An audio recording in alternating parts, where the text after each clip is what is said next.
from the Western region, Busia County, Honorable Catherine Omanyo, also representing the interest of Kenyans across this nation.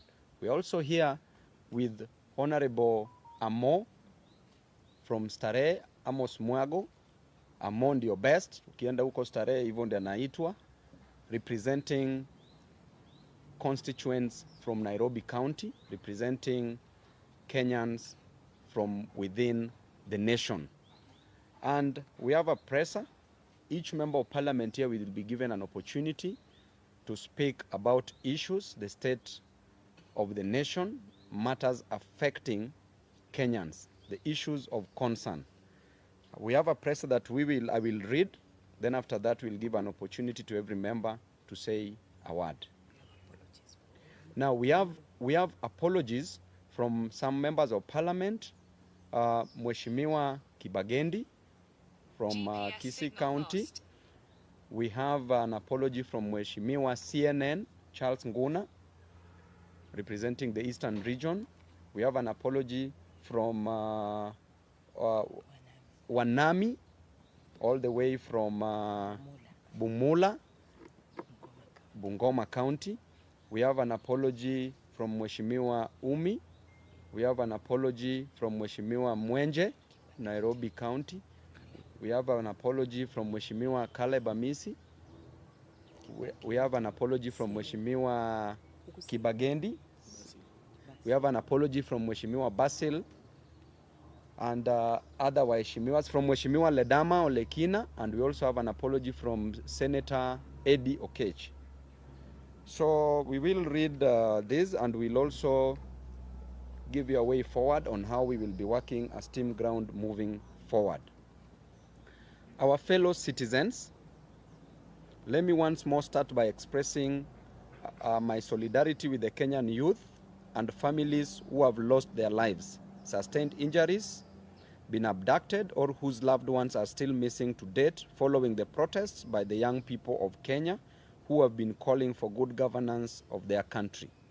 We are making this address in response to the many phone calls, text messages, social media uproar, and direct requests to us by distressed Kenyans who feel the political class has abandoned them after the recent constitution of a new cabinet by President Ruto. Number one, after suffering for many years because of bad politics, poor governance, corruption, and incompetence in the management of the affairs of their country, the Gen Zs and millennials of Kenya came out in large numbers to exercise their Article 37 rights to assemble, demonstrate, picket, and petition their leaders. In this bold move, they outlined the issues they wanted the president to address to reduce their suffering and to create opportunities for them. After withdrawing the draconian Finance Bill 2024 and dissolving his incompetent cabinet, President Ruto promised that he would engage in an open national dialogue to listen and get the issue at stake with young Kenyans before forming another cabinet. But in a show of contempt to the young people, we saw the president announce and put in place a new cabinet without any consultation with the Gen Zs and millennials of this country. He has since held no dialogue or any engagement to ascertain the problems that led to the recent protests. Fellow Kenyans, before any grass has grown on the fresh graves of our youth recently killed, before people who were badly wounded in the protest have healed, and while so many families are still searching for their loved ones who were abducted by state agents, we have been shocked to see President Ruto return to his default mode of shuttling from one country to another and on working from the top of vehicles, apparently launching invisible government projects. Ladies and gentlemen, we want to send a message to President Ruto in very simple but clear terms, as the Gen Zs and millennials of Kenya have sent us to tell him that the young people of Kenya feel you are showing them contempt by ignoring all their issues and reverting to business as usual mode, while they are hurting from the burdens imposed on them by the failures of your bad policies. The young people are not happy with the fact that you have refused to offer compensation for the families whose loved ones were shot and killed by the police on the instructions of your agents. The young people are unhappy that you have refused to pay for the medical expenses of the people who were wounded by the police. The Gen Zs and millennials of Kenya are unhappy because you have refused to free the youth who were abducted by the police. And you have refused to drop the trumped-up charges against the peaceful demonstrators who went to the streets to ask for good governance of their country.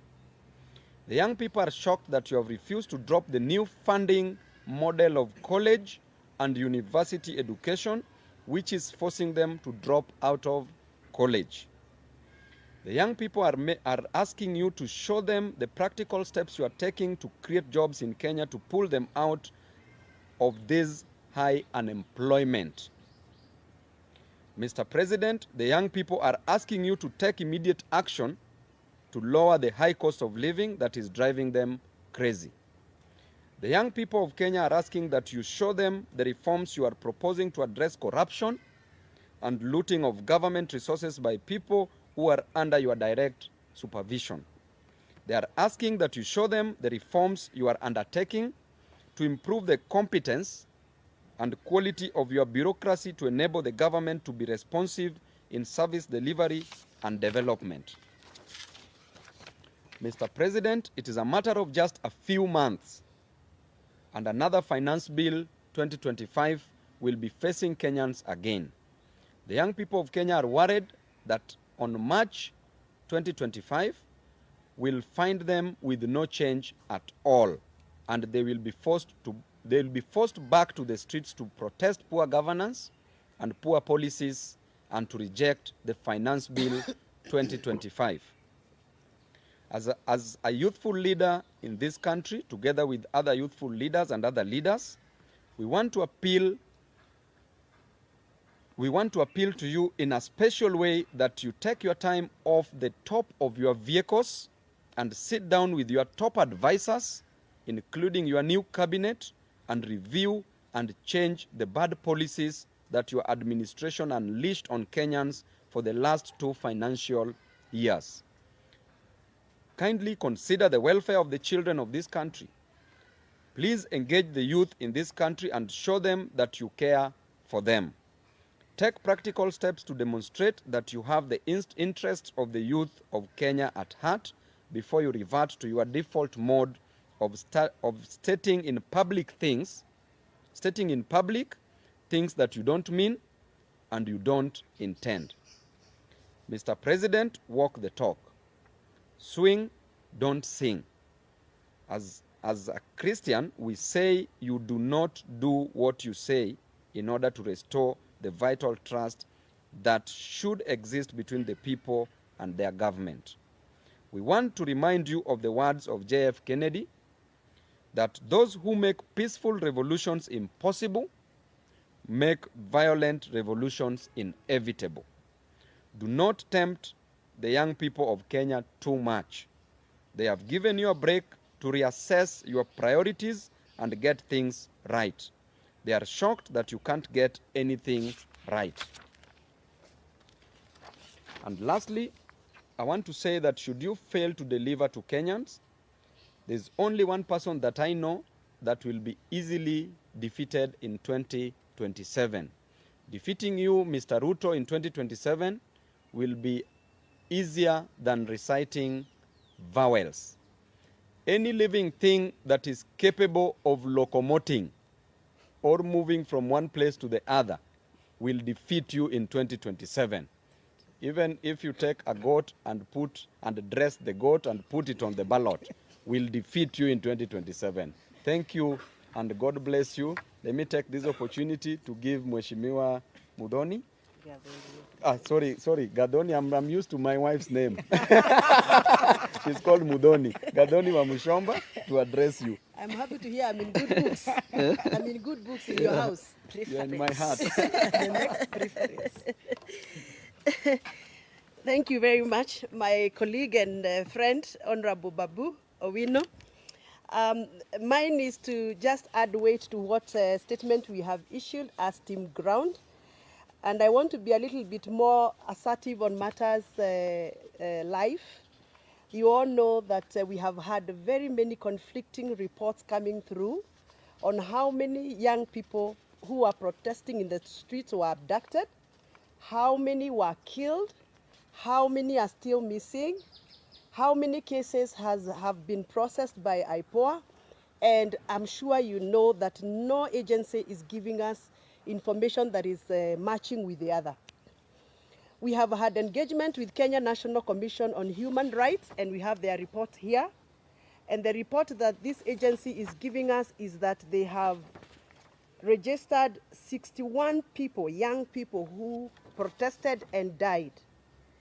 And their bodies have been located in many mortuaries in this country, ranging from Narok, Nakuru, City Mortuary, Nairobi, Kakamega, Eldoret, Isebania, Thika, Nanyuki, Eldoret, Kapsabet, Rongo, Kasarani, Embu, Homa Bay, Kisumu, Nyeri PGH, Nyahururu Hospital, Bungoma County Hospital, Kakamega Hospital, Kitengela, Kenyatta National Hospital Mortuary, and Mulolongo, and Kiambu Uplands Funeral Home. Now, according to Kenya National Commission on Human Rights, these people died out of excesses of the Kenyan Police Service. The IPOA, the statutory body that is supposed to be oversighting the activities of the Kenya National Police Service, have indicated that they have picked up their own investigations. And according to them, they only have registered 50 people who died, not 61 that we have received from Kenya National Commission on Human Rights. And out of the 50 cases IPOA has registered, they have also registered 19 people who are abducted or reported abducted and missing. But out of all those cases, IPOA has only been able to process 4 files and submitted those files to the DPP. Out of the 4 files, 3 were returned to them because they were not done properly and there was no evidence. They have only been able to successfully submit 1 file. Now, this is my concern and our concern as parents, and I'm sure this is a concern even for many parents who are following us. It cannot be that a country that is governed by the rule of law, over 61 people dead, and only 1 case can be accounted for. Yet we have seen 2 foreigners missing somewhere in the boundaries between Kenya and Ethiopia. And we have seen the IG and the acting IG and the DCI personally go to that area to locate 2 foreigners who are apparently missing. But we cannot locate the 19 cases IPOA has registered as abducted cases. Does it mean that foreigners are more important than Kenyans? Are we still being governed by the rule of law? Are we still following the fundamentals of human rights protection as enshrined by the Kenyan Constitution? So for me as a mother, representing many mothers and many fathers of this country, we want to echo our complaint, our dissatisfaction with the processes that the government of Kenya has put in place to provide accountability for the protesters who were abducted and those that were killed. The president is on record saying that his government is going to come up with a program for compensation, to compensate the families that lost their loved ones, to compensate the families of those that have patients in the wards and some patients at home. And we have not seen any effort by the government to even come out and tell us, now that this has happened and 2 months are gone, this is what we are going to do as a government. So we want to call upon the new Minister of Health who has just been sworn in. We want to call upon the Ministry of Interior, now that we have the cabinet minister already approved and vetted and sworn in. You must come out and tell Kenyans how you are going to start off the process of compensation, taking care of those that are still in hospitals, and making sure that their rights are not violated and their dignity has been upheld. On matters to do with education, funding for universities and colleges, as a member of parliament, I have received a lot of messages from the young people. They feel like the government of Kenya has abandoned the young people. There is no straight communication coming from the government on how the new funding model is going to salvage the lives of so many young people who are stranded in homes, expected to report to colleges and universities.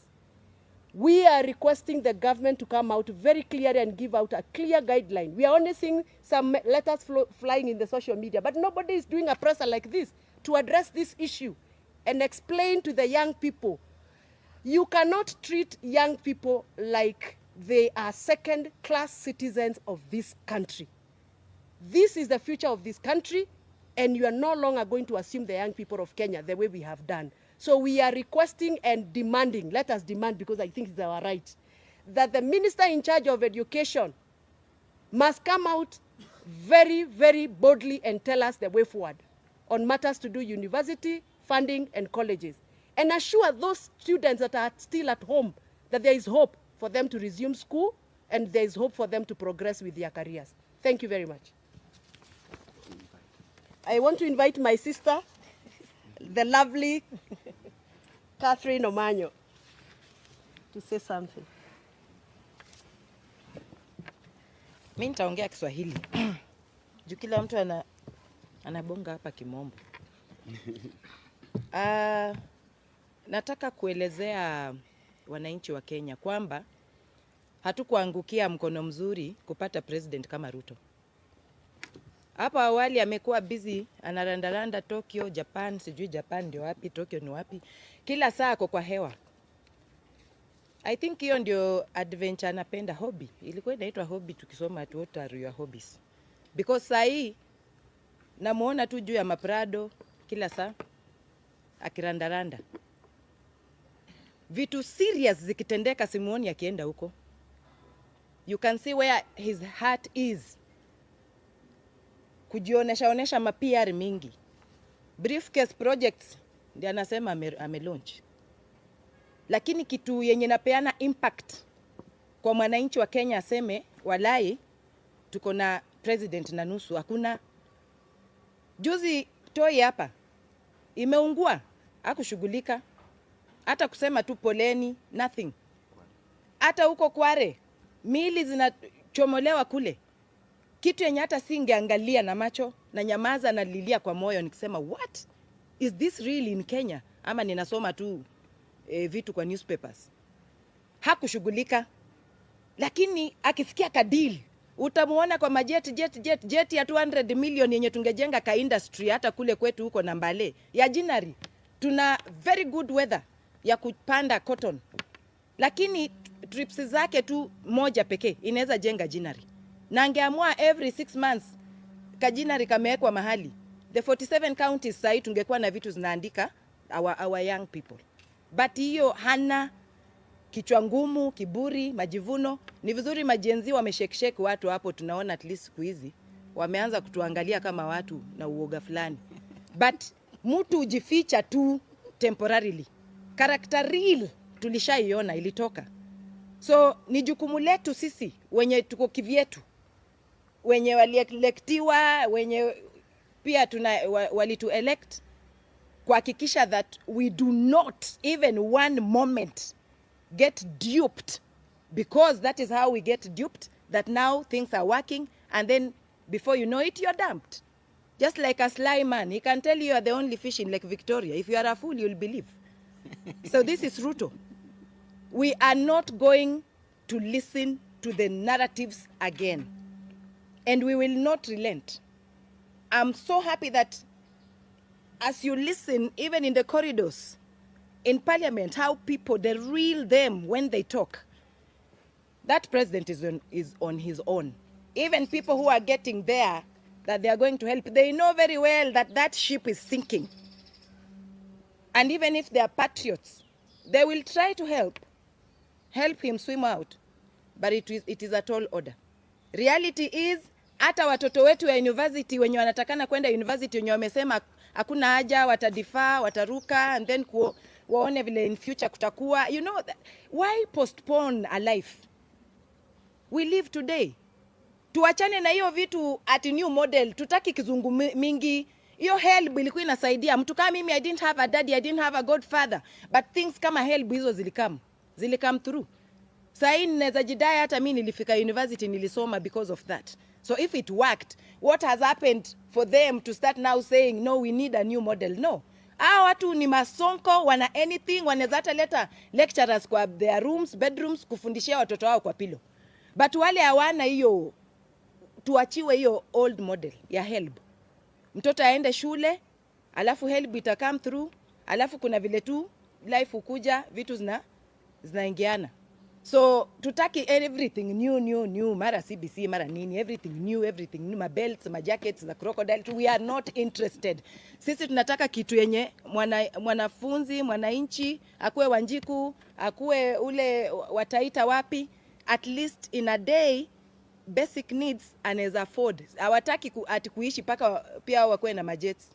But two basic needs, if somebody today cannot afford, then why are you proud to be a president? At least, if he's not listening, mimi nimemwambia, muende mumutumie TikTok, muweke kwa space, wherever it is, that we are not going to sit back and look at him with his new narratives every day. Thank you. Invite Mheshimiwa. Na invite last born hapa, Mheshimiwa Mwago. Our last born. Mtu ako farm, hataki kujua. Nairobi solid. Okay, thank you so much, members of the fourth estate. I stand with Team Ground in denouncing the activities of the president and how he's tried to address the challenges that were raised by the Generation Z and the millennials and generally the people of Kenya. I don't understand why he got his wisdom from by bringing us a political solution to an economic problem and a social and injustice problem. The Gen Zs were not on the streets to have a new cabinet or a new set of cabinet CSS. The Gen Zs put out their issues clearly, but he failed by a mile. He missed by a mile by what he provided as a solution. We want to tell him, as the young people of this country, as a young leader, I'm a leader who came to parliament to bring change to this country. I didn't come to be bribed or to get money or to solicit money from this government. I came so that we can have a future for the young people of this nation, for this country to have systems that will work, for this country to address the issues of corruption that's so rampant in this government, for this country to have a social justice system that will work. You can see by his activities the neglect that he had on the Article 37 of the Constitution, the brutality and excessive use of force on protesters. Yet we say we have a constitution that we respect, that clearly outlines Article 37 as the guiding principle on how people should address the government, how people should protest against, how the people should talk to the government. But we saw what happened. It really defeats me to imagine that this country has lost value for life. We are talking about more than 50 people who have been killed, who lost their lives, and we are treating this casually, like nothing happened. If you go to the DCI, we went there with Loyalty Ndomolo, we had very scant information on the issues of abductions, or the issue of these people who have been killed, and these are lives that have been lost by a government that's purposed to protect the lives of its people. We've seen a lot of property that was lost. Some houses were burnt even in town, but the government has not addressed that. They have swept that under the carpet, and they expect us to just let them be and this to go on. We cannot agree, and we cannot allow the government to behave like that, because if it behaves like this, it is going to kill our future and our children. The Gen Zs have come out clearly, and they have outlined their problems. We are asking the government of the day, come out and tell us, what measures are you putting in place to address the issue of unemployment? We are having like 1 million students who are going to clear form for this year. every year we are having a very high turnover of Gen Zs. What measures have you put in place to address their issue? The current cabinet that you announced, we don't make anything of it. We don't see if they are able to come up with solutions for the challenges of this nation. So sisi tunamwambia Bwana Rais, tafadhali sikiza watu, calm down, look for new advisors. Whatever you are doing is far away from what the people are asking for. Kindly try and calm down and listen to this youth. These are the future of this nation, and the best thing is, this is a generational thing. One day it will come to happen. The hopes of the people of this nation, lazima siku moja watu watakuja wapatiwe heshima. And I don't know where history judge you. Labda utafukuzwa ama utapelekwa jela kwa sababu ya hii makosa unafanya. Tafadhali sikiza watu and deal with real issues that these people have raised. Thank you. Thank you very much. Is there anybody with questions? We will take about maybe 3 or so, or maybe we can take 4 so that each can respond to a question. Let's start with the lady. You have to speak louder. Thank you so much. My name is Maximila Ofula, right from the KTNNews. I have 2 questions. One concerning the ultimatum that the agency have given us through the platform. On 27th of August, we'll be signing a petition to dissolve the parliament and to chase all the parliamentary out. I think this is the second time now that they're getting the parliament. Will you be part of that petition? And also the same day will also be occupying the Supreme Court. Will you be part of the same of that petition also occupying the Supreme Court as voting ground? Then secondly, from the interview of Balindiway to the Citizen, he said there will be no 2027 election. Election will be before that. What's your point? Okay. Next question. I'm sure you're noting that. Yeah. Her name? Wafula. Wafula. Maximila. Wafula. Then we'll go to you. Eric from Citizen Radio. Eric. Since the road-based government that was formed has killed the magnitude and the vigor of the protest, I don't know, as young parliamentarians, what do you have in place as the alternative to tackle or to push harder the government in your remarks? Okay. Thank you, Eric. The one in glasses. Thank you. Yeah. Edwin from Daily Monitor. I have 2 questions. It's clear that you obviously do not seem to stand with the cabinet secretaries, some of whom are in parties that like ODM, which a person like Babu was in support of. So your message to these cabinet secretaries, do you support them joining the administration? And what remedy do you think? You have made it clear that you don't think they will be of any help to this administration. So what advice do you give them if at all they have joined a sinking ship? And the second question is pointing at something to do with the Wanjigi story that was mentioned here. What's your take as Team Ground that an administration can go after the family of people who actually point fingers at what should be done better as a party, as leaders? Okay. What's your take? I guess those are how many? 4? Yes. 4? Can we do the 4 or you have a pressing one? Yes. Okay. Given the unity deal between ODM and Kenya Kwanza, are you worried this supermajority issue, especially in Parliament, is going to stifle voices like you? For example, we have heard the President say some sections of the finance bill will be returned to the House. What do you think about that? And will you be supporting? Very well. So, How do you want us to So, go about it? I can answer that one of Parliament. okay. So you Answer can. the one for cabinet ministers. Parliament. Okay, good. CSS. CSS. Parliament. I'll talk about They're killing the vigor. the vigor. Okay. So I can. Okay, fine.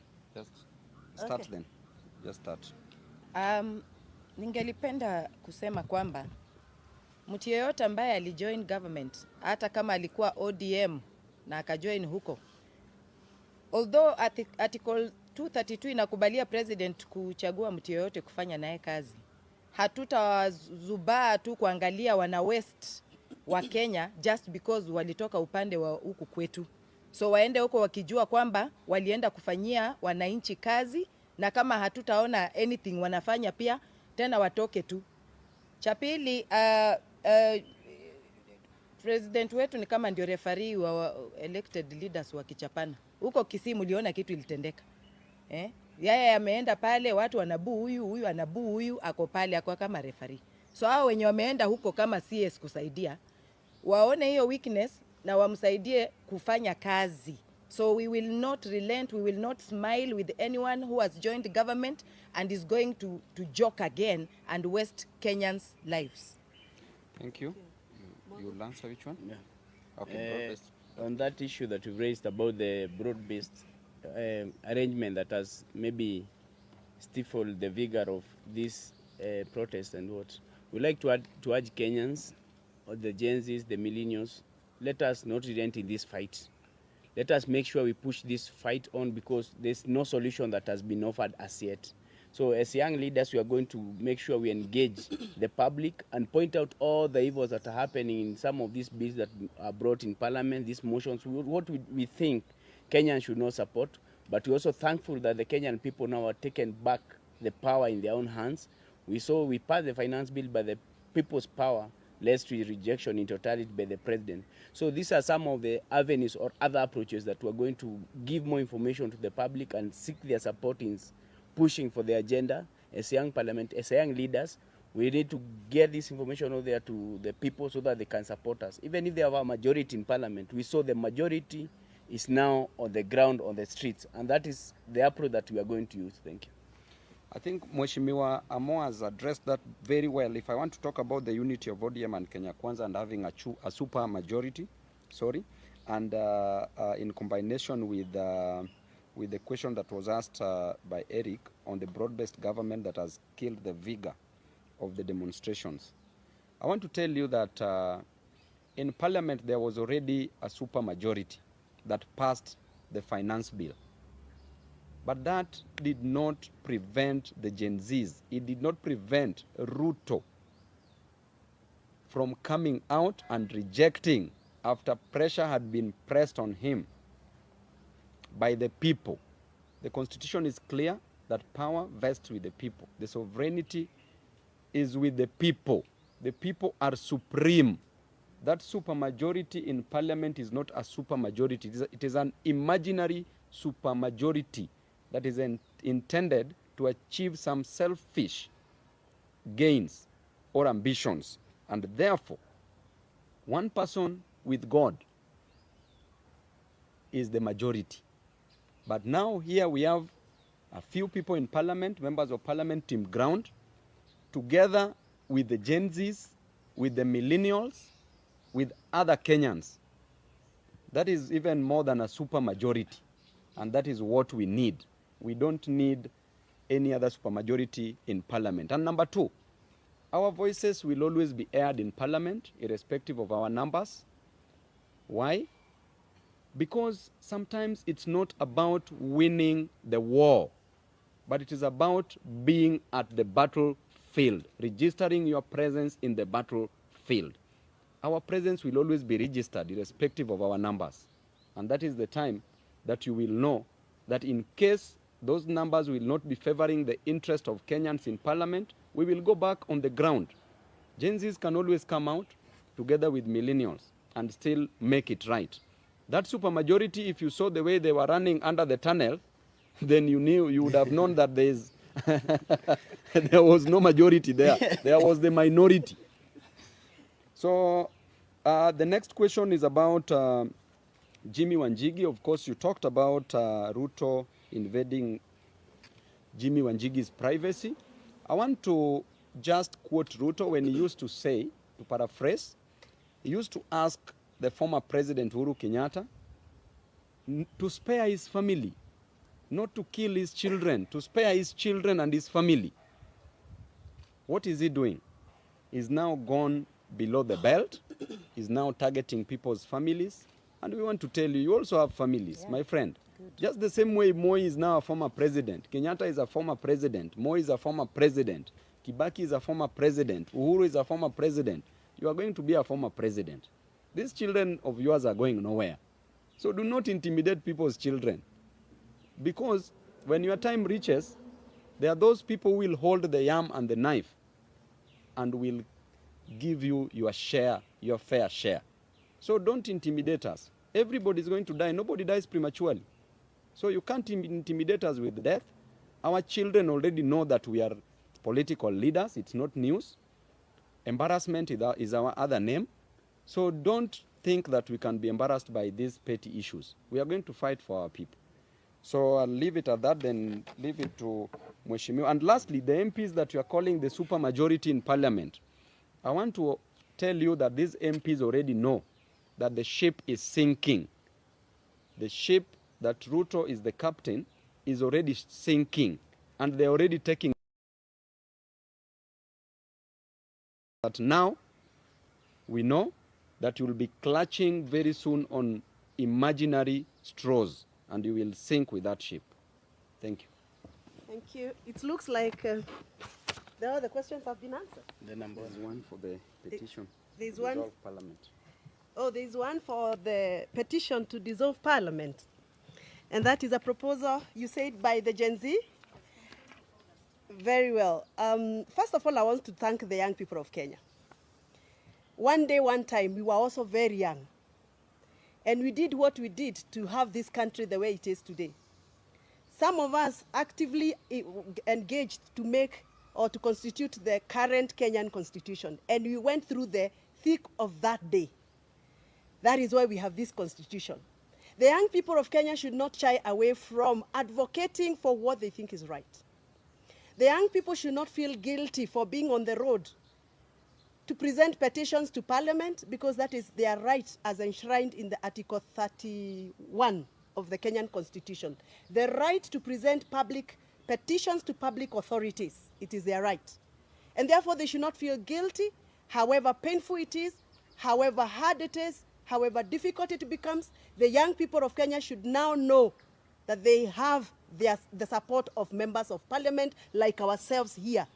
We are no longer going to be intimidated, being accused of, oh, you are funding the Gen Zs, oh, you are inciting the Gen Zs, oh, you are the one who is telling the Gen Zs to do this, because the Gen Zs are people who are schooled.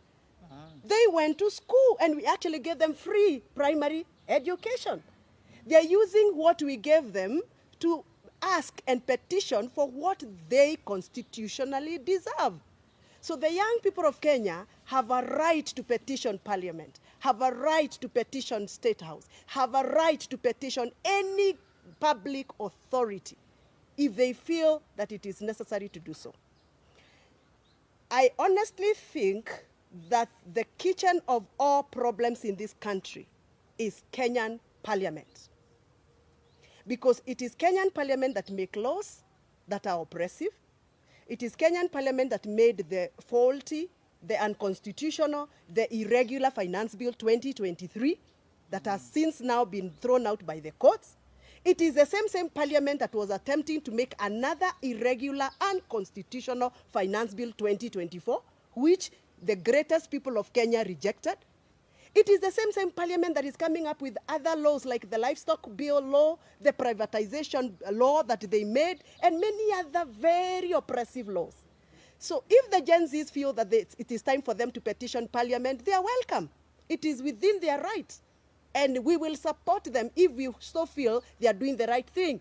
So we want to tell the young people of Kenya, we are with you. We will support you. We will stand with you, as long as you're making the future of this country better. I would want to be an elderly woman in this country to enjoy what the Gen Zs are fighting today.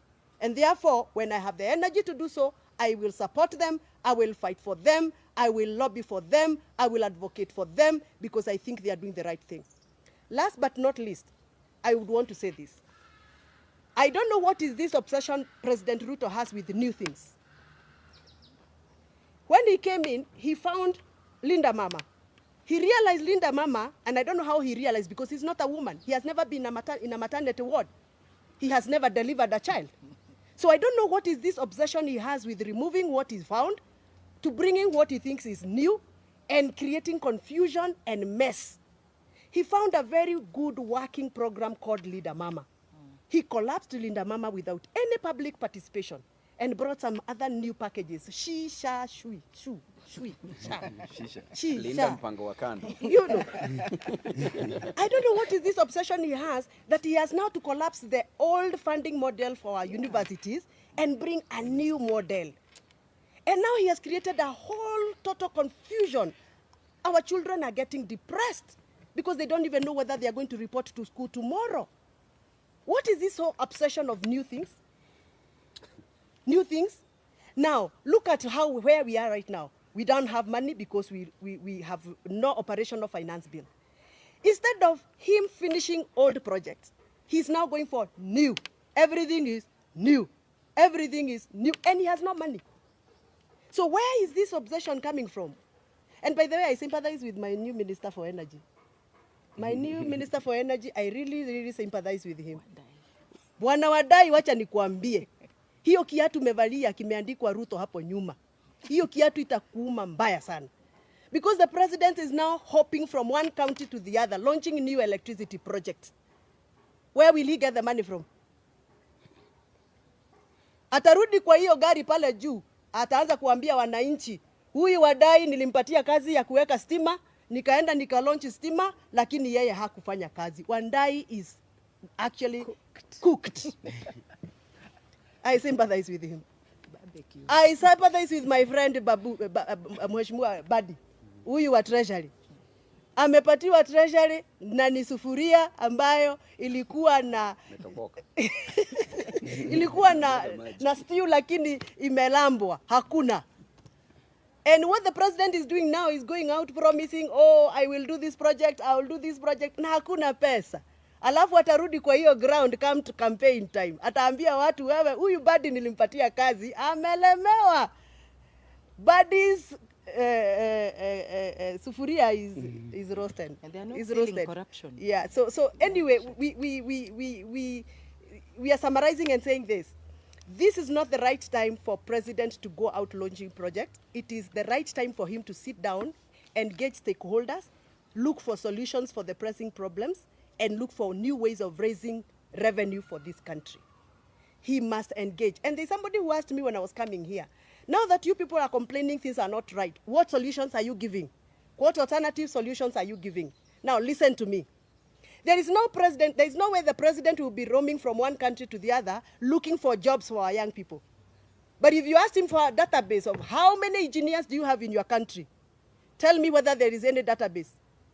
If you went and found a request for how many mechatronics engineers do you have, we don't have a national database. What we want as representative of young people is this.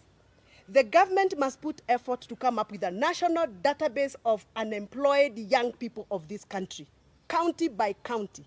We must be able to know how many teachers are unemployed from the young people, how many doctors are unemployed, how many engineers, how many lawyers. All that database need to be put in place so that when we are speaking from a point of information. When he's going to negotiate country by country, he has a database. And that is what he should be running with MPs to actually help him to create a national database for the job gap. Number two, we have what we call National Employment Authority. That is an agency that is created by the government under the Ministry of Labor that has failed this country. We need to start thinking of how we can revamp the National Employment Authority so that we can provide a better way of preparing the jobless young people into assimilation into the jobs. How do we do that?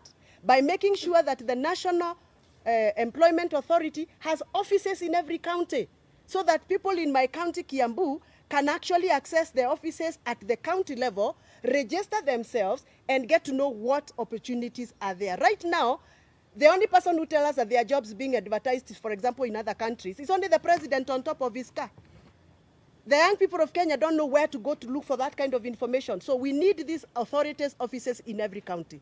Last but not least, all the local employers in this country, the manufacturers, like the people who work under the Kenya Association of Manufacturers, the people who have a capacity to employ our people here in Kenya, we need to engage them so that we know how can we work with them partnership so that they can start absorbing our local people, even if it is on an apprenticeship program or attachment program.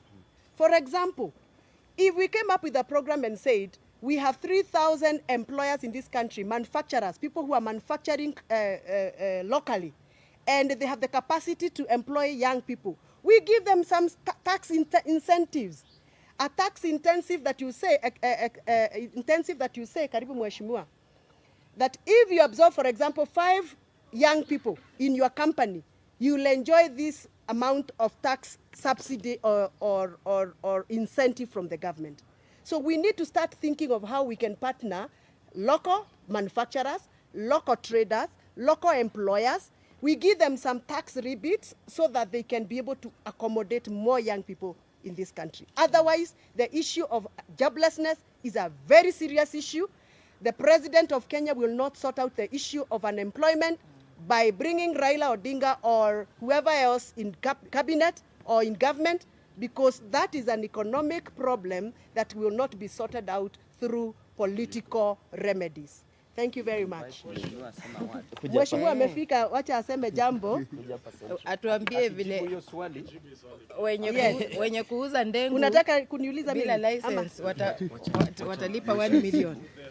Ndengu. Sorry? Thanks to the High Court, the road maintenance levy that was increased by 7 shillings has been nullified until, of course, the case is heard and determined. But there's a new proposal by Kenha on tolling the major roads. What do you say of that? I just want to comment on that issue. If you want to put toll stations all over, please build the new roads and put the toll stations instead of putting toll stations already in roads already constructed by the taxpayers' money. So that is an issue that is not supposed to even to arise. All the existing roads, we are demanding we are not going to have toll stations on the same. And why do you want to charge private citizens of Kenya, why do you want to charge them to use public roads that they contributed money and they're even paying through loans? So this is the principle of double jeopardy, where you are charged double. You are charged taxes to build that road, or a loan is taken and you pay for that road, and at the same time, to pass through that road, you have to pay for it. So generally, you should not be charged for using your own road. Which country charges its own citizens who are poor to use a road? Imagine. Honestly speaking, even walking, even moving, it doesn't want us to move. So anakudharau while you are dead, non-living, na anakudharau while you are also moving. We understand that, Ruto, we know you very well. You don't respect human beings, maybe because of your background. You did botany. We know that when we give you a leaf, you are only concerned about stomata. That is why you want to plant 10 billion trees. You are concerned about the apex of a leaf, the midrib, the stalk of a leaf, the stomata, the chlorophyll, and the pollination of a plant. And grafting. So honestly, respect human beings. So Mheshimiwa, you can talk about something in 1 minute and then we...